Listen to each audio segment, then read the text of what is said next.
امریکہ سے ایک جماعت آئی پاکستان.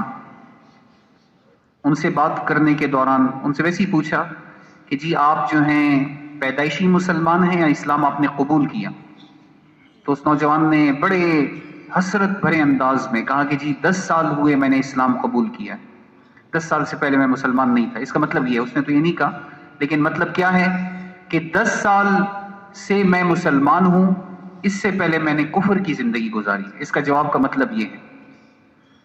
تو پھر ویسے ہی اس سے پوچھا کہ آپ جب مسلمان ہوئے آپ کی زندگی پھر کیسے ہے امریکہ میں؟ تو وہ فلوریڈا کا رہنے والا تھا، فلوریڈا ایک اسٹیٹ ہے وہاں. تو اس نے بتایا جی میں جب مسلمان ہوا لیٹن امریکن میری بیوی تھی، میں نے اس سے جا کے کہا کہ جی میں نے اسلام قبول کیا ہے، آپ کی کیا رائے ہے اس بارے میں؟ اس نے بڑے اچھے الفاظ میں اس نے کہا جو تمہارا دین وہ میرا دین.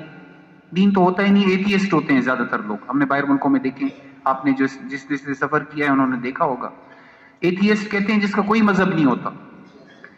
عام اعداد شمار والے انہیں عیسائیوں کے مذہب پہ شمار کرتے ہیں، لیکن عیسائیت مذہب اتنا زیادہ نہیں ہے. یہ میں آپ کو حقائق بتا رہا ہوں.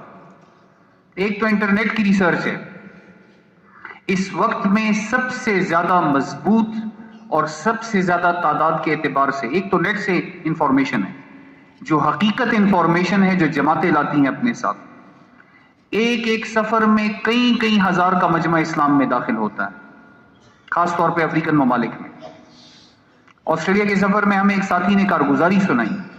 انہوں نے فرمایا کہ یہاں پہ کچھ آئیلینڈز ہیں، پاپا نیو گینی، سولمن، اس طرح کے آئیلینڈز ہیں، جزیرے ہیں چھوٹے چھوٹے.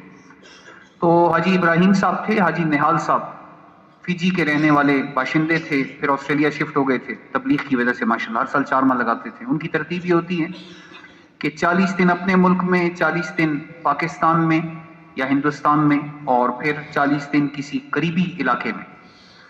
تو انہوں نے فرمایا کہ ہم جزیروں میں کام کرتے ہیں. تو سولمن آئیلینڈ، یہ اصل میں سلیمان آئیلینڈ سے ہے، سولمن. فرمایا کہ وہاں پہ ایک مسجد ہے جس کا نام ہے فاطمہ. بہت بڑی مسجد ہے، لکڑیوں کی بنی ہوئی قدیمی مسجد. فرماتے ہیں کہ کئی عرصے سے ہماری جماعت آسٹریلیا کی بن کے وہاں پہ جاتی ہے. اب حال یہ ہے کہ جب ہم جہاز سے اترتے ہیں تو لوگ مخبری کرنے والے، خبر رسان، وہ خبر دے دیتے ہیں کہ جی وہ مسلمان آئے ہیں، جماعت والے ساتھی مثال کے طور پر. تو لوگوں کا یہ عالم ہے کہ مرد ایک قطار بنا کر، خواتین دوسری قطار بنا کر ہم سے اسلام کے لیے بیعت کرتے ہیں کہ جی ہمیں مسلمان کریں، ہم مسلمان ہونا چاہتے ہیں.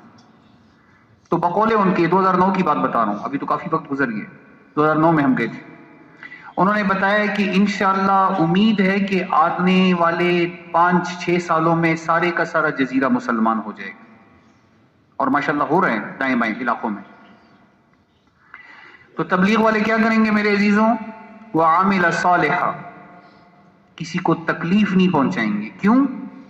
ادعو الی اللہ ہے، جو اللہ کو اللہ کی طرف بلا رہا وہ لوگوں کو تکلیف پہنچائے گا یا راحت پہنچائے گا؟